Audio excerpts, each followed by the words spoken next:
ഇതിപ്പോൾ പുതിയ ഇറങ്ങിയ ഒരു ലോങ്കനാണ്. ഇത്ര ചെറുതാവുമ്പോൾ തന്നെ കായ്ക്കുന്ന വിയറ്റ്നാമിൻ്റെ ലോങ്കനാണ്, വിയറ്റ്നാം ജംബോ. ഇത് നിറയെ നിങ്ങൾ നോക്കിയാൽ ചെറിയ ടൈമിൽ തന്നെ നിറയെ കായ്ച്ച് നിൽക്കുന്നു. അപ്പം പുതിയ വെറൈറ്റി ആയതുകൊണ്ട് നമുക്കൊരു 10 കൊല്ലം 5 കൊല്ലമൊക്കെ കഴിഞ്ഞിട്ടും കായ്ക്കാത്ത ഒരുപാട് വെറൈറ്റികളുണ്ട് നമ്മുടെ നാട്ടിൽ.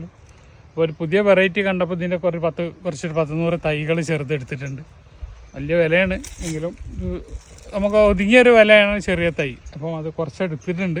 എന്തായാലും നോക്കാം നമ്മളെ നാട്ടിൽ എങ്ങനെ ഉണ്ടാവും എന്നുള്ളത്. അപ്പോൾ ഇവിടെ നന്നായിട്ട് പൂത്ത് കണ്ടില്ല, ചെറിയൊരു തൈയാണ്. അപ്പോൾ അതിൻ്റെ തൈ ജസ്റ്റ് കമ്മിങ് സൂണാണ്. ഓക്കെ, അപ്പോൾ തൈകളൊന്ന് കാണിച്ചു തരാം. ഇത് വേറൊരു വെറൈറ്റി ലോങ്ങനാണ്. ഇത് സാമ്പിൾ കുറച്ച് എടുത്തിട്ടുള്ളൂ, 5 തൈ എടുത്തിട്ടുള്ളൂ. അതിൻ്റെ വില കേട്ടപ്പോൾ ഓടിയതാണ്. ഇത് ബഞ്ചായിട്ട് 2 കിലോ 3 കിലോ ഒക്കെ ഒരു കൊല തൂക്കം വരുന്ന ഒരു വെറൈറ്റിയാണ് ഗ്രേപ്സ് ലോങ്കൻ എന്ന് പറഞ്ഞത്.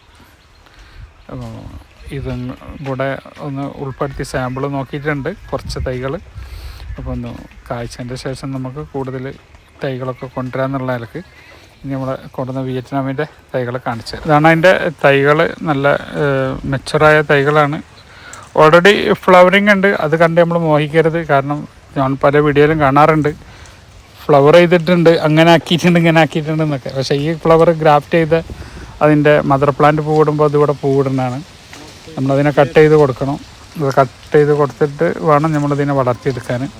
അപ്പോൾ എന്തായാലും 100 തൈകൾ സെലക്ട് ചെയ്ത് കൊണ്ടുവരുന്നുണ്ട്. ബായ്, അബ്ദുറസാഖ്, തിരൂർ.